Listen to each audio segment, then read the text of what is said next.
Hello, everyone. This is producer Brian filling in as host this week. Angel Leon is out of the office, but will return soon. Joining us today is Dave Rodriguez.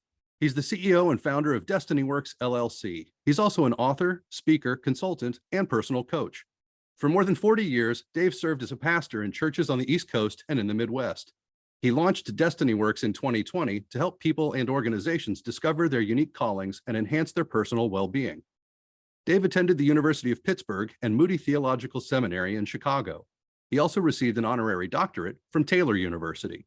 He's been happily married to Penny for over 40 years. He loves and is proud of his adult children and is especially fond of his grandkids.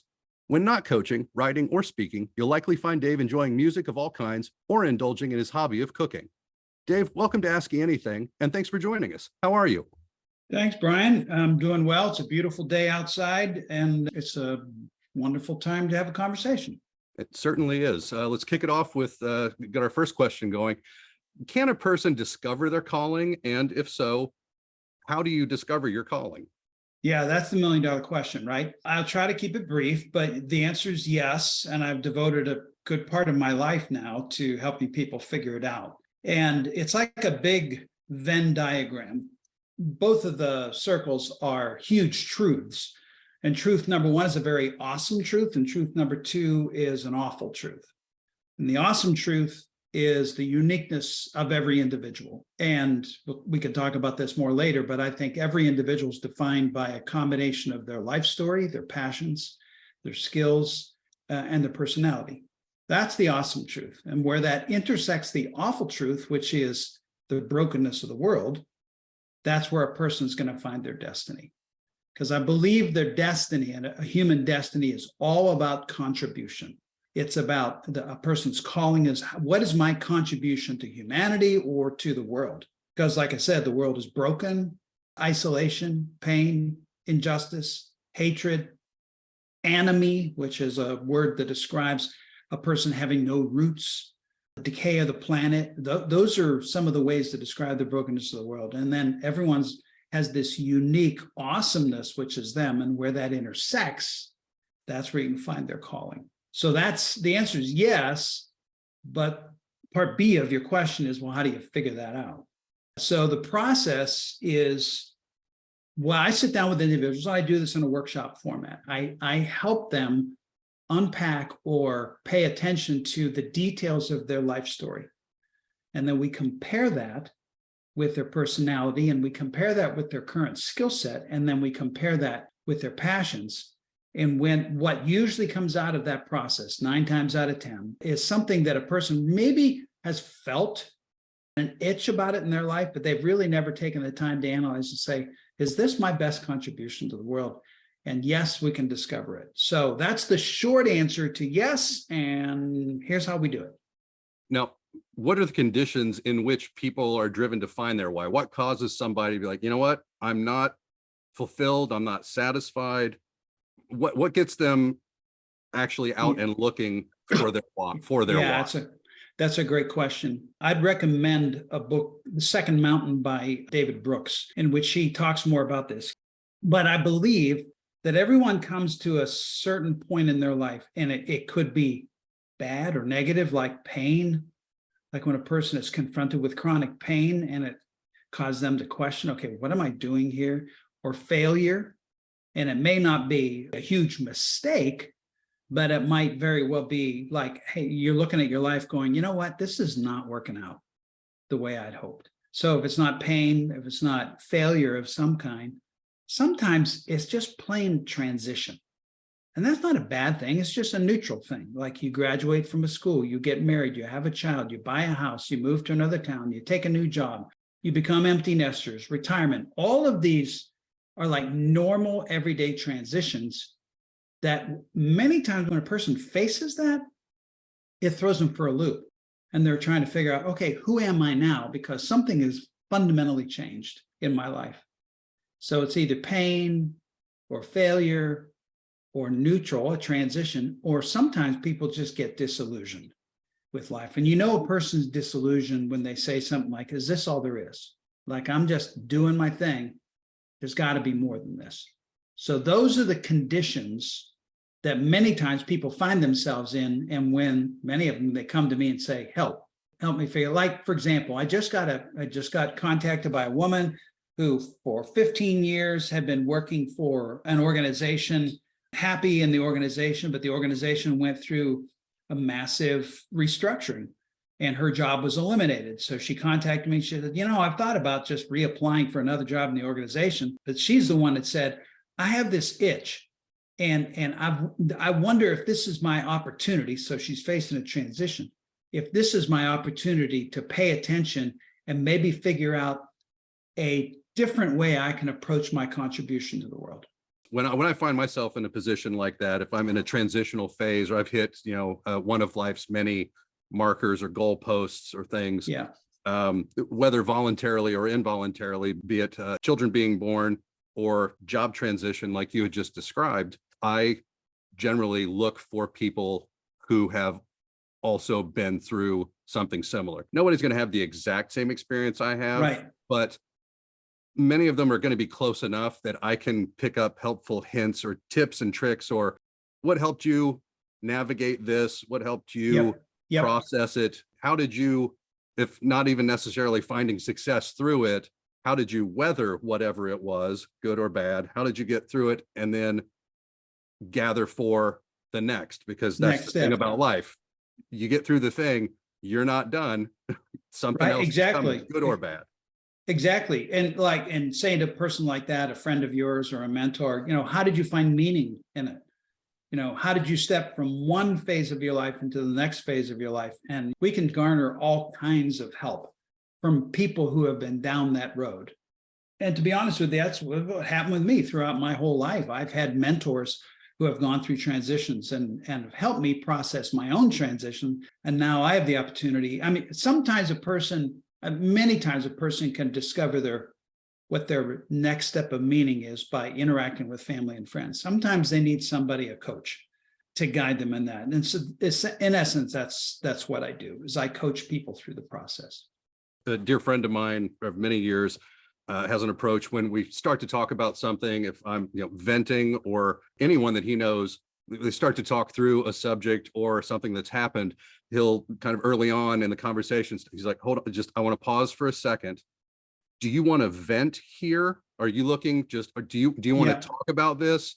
Or when we're done, are you looking for advice? Because it's two different types of listening, and I want to be prepared for the end of it. Are you just looking to work through this and talk it out? Or are you looking for advice? Because that's two different modes of listening, and I want to make sure I'm in the right one. Absolutely. That's a good piece of advice for people when they're looking to interact with people. What exactly are you looking for here? That's good. I'll use that. That's good. The other thing I've found is when I'm in transitional and I feel a little unmoored by things, the way to get myself anchored back is to focus on other people. Like service to others, or just connecting with other people. If you're untethered, like forming that connection or talking through things with people who have your best interests at heart, or sometimes that's not the right thing to do. You need to know if you need to talk to somebody who truly cares about you and wants to help, or someone who is absolutely 100% objective and will tell you things you need to hear instead of things you want to hear.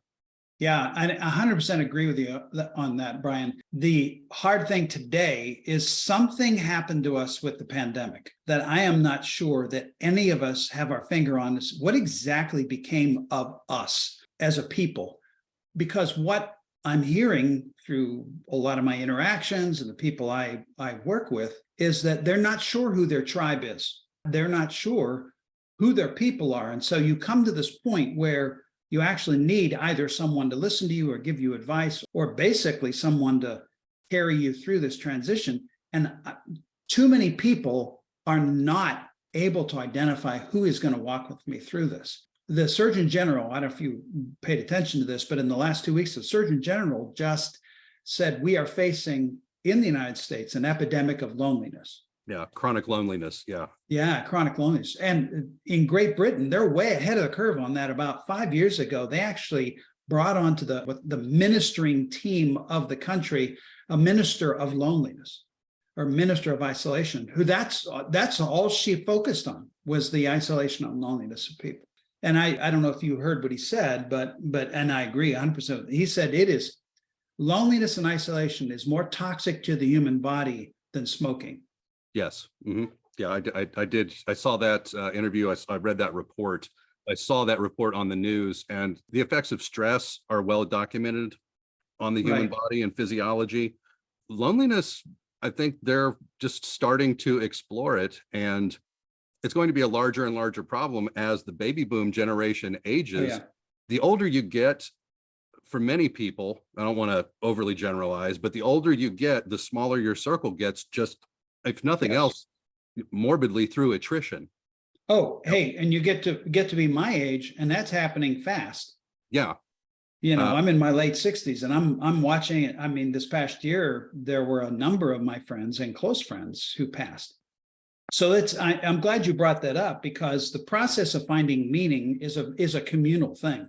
And to be honest with you, in the United States, community is like an add-on, because we are hyper individualists as a culture. Yes. We are the roll up your sleeves and do your thing and work through stuff on your own. And you know what? It's not getting us very far. Yeah. People like to point to, our rugged pioneer ancestors and, the Pony Express and rugged individualism. But the pioneers who tried to make it from St. Louis to California on their own, they didn't make it. Yeah. They wound up just, the warning pile of bones along the side of the trail. It was the people who moved in groups and cooperated and watched out for each other. Right. A lot of them also did not make it. It was a rough trail, but you find more success and you live longer helping each other out.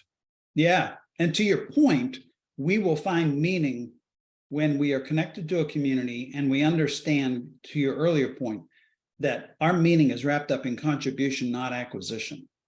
And that's a major point that Brooks makes in his book, The Second Mountain. The first mountain is what most of us live is all about establishing our identity, acquiring the American dream. The second mountain of purpose and calling is about contribution.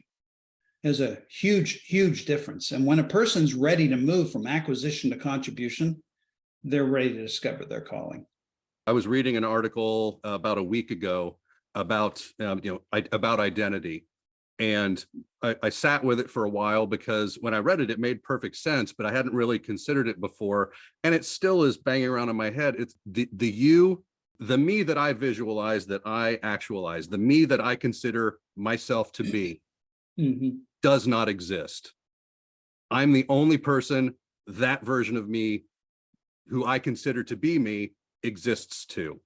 Everybody else I interact with in my entire life, the people who know me the longest, the best, my wife, my children, my extended family, lifelong friends, people I've known for 15 minutes.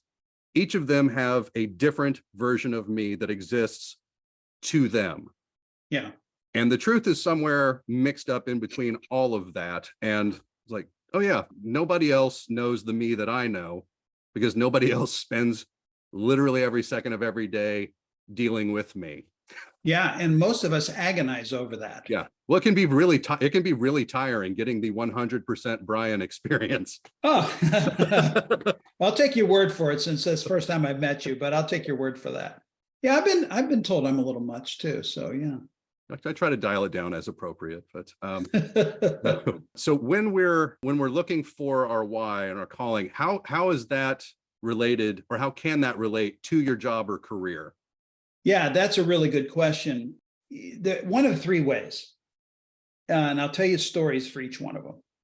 So the first way, the calling and a career can be unrelated.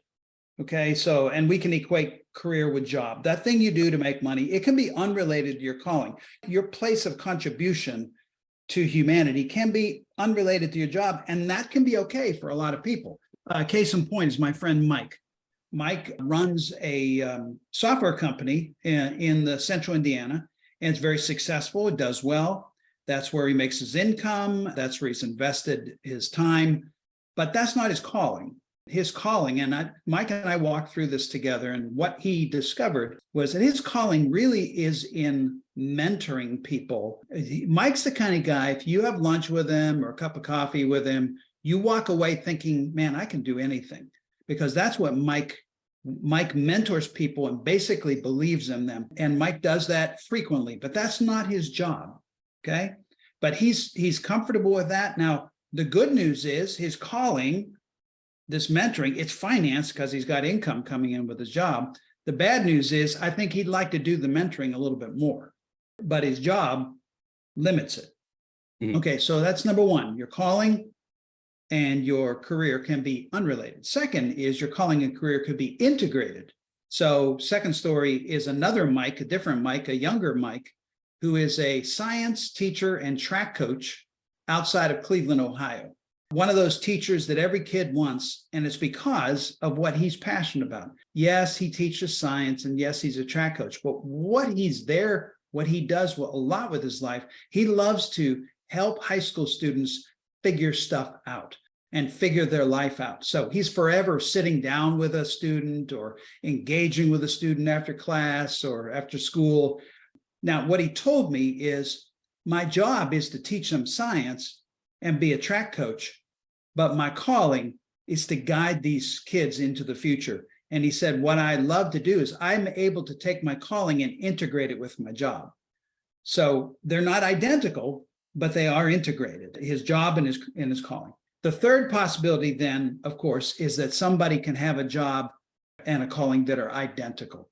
For instance, a young woman discovers in high school, she's kind of young woman, her abiding passion is to help people in whatever they need. You need help, she comes alongside, she helps. I mean, it could be small, big, whatever. She's just in there, rolls up her sleeves and helps people.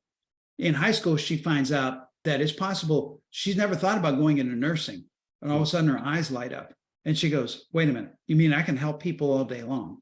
And they say, yes. So she gets her education, she starts nursing, and she wakes up in the morning, she says, I cannot believe they pay me to do this. Because her job, which is to serve as a nurse, is completely identical, completely wrapped up in her passion and her calling, her contribution to actually care for people. So when a person discovers their calling, then they have the option. Will my calling, my contribution to humanity, will that coexist but be unrelated to my job? Will I integrate it with my job? Or will I have a job that's where it's identical? I have a 16-year-old and a 13-year-old, 16-year-old son, 13-year-old daughter, and I'm trying to introduce the concept to them of the totally unrelated, just the concept that you can enjoy something that you have absolutely no way of monetizing. Everybody, the side hustle has become a major focus in the in recent years. How can you turn this thing that you like doing or thing into income or additional opportunity?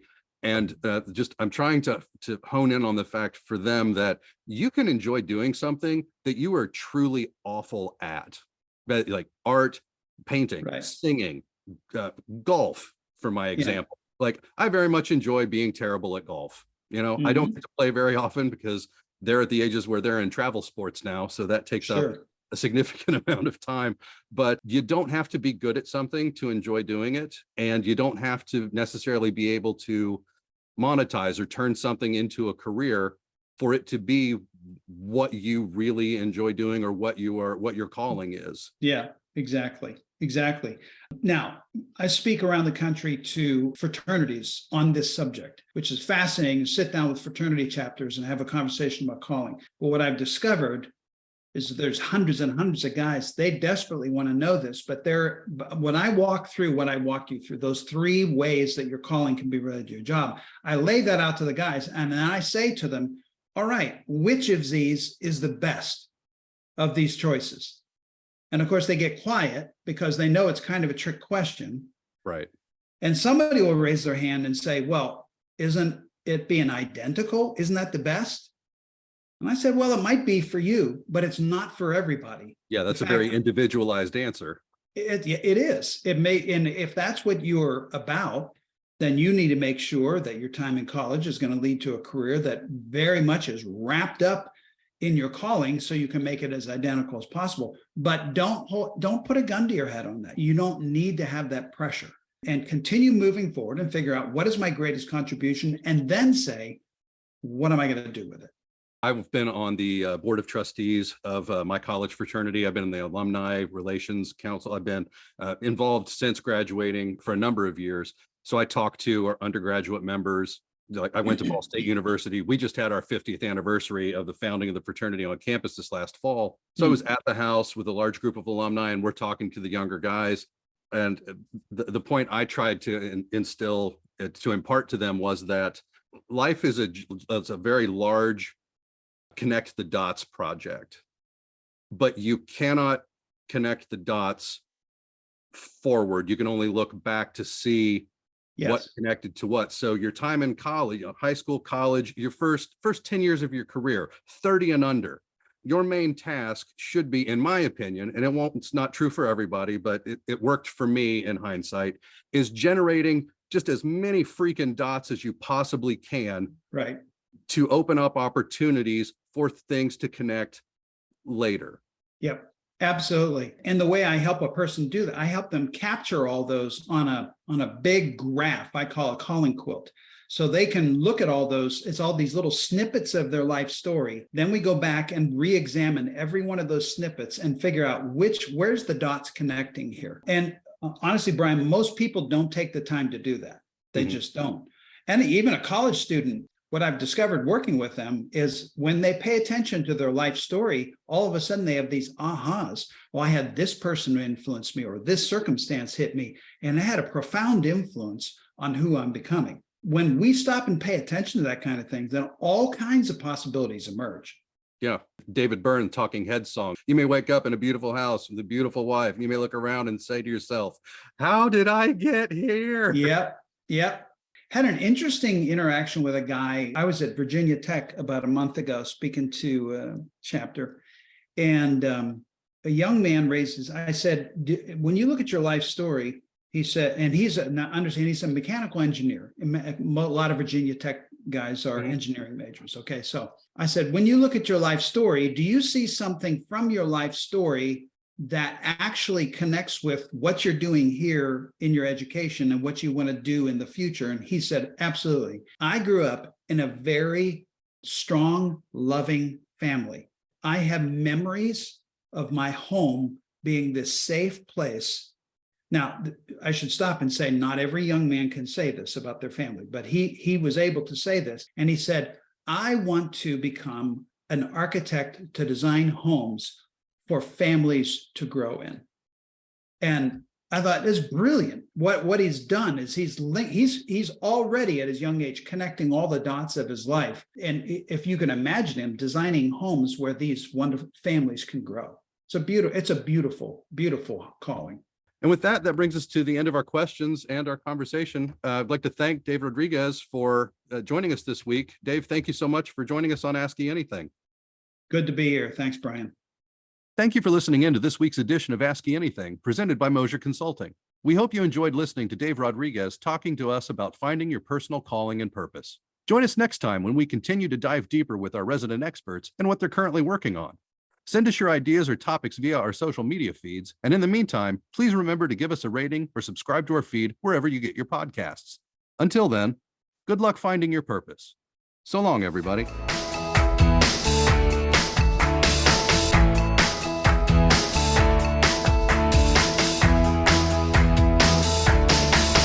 Go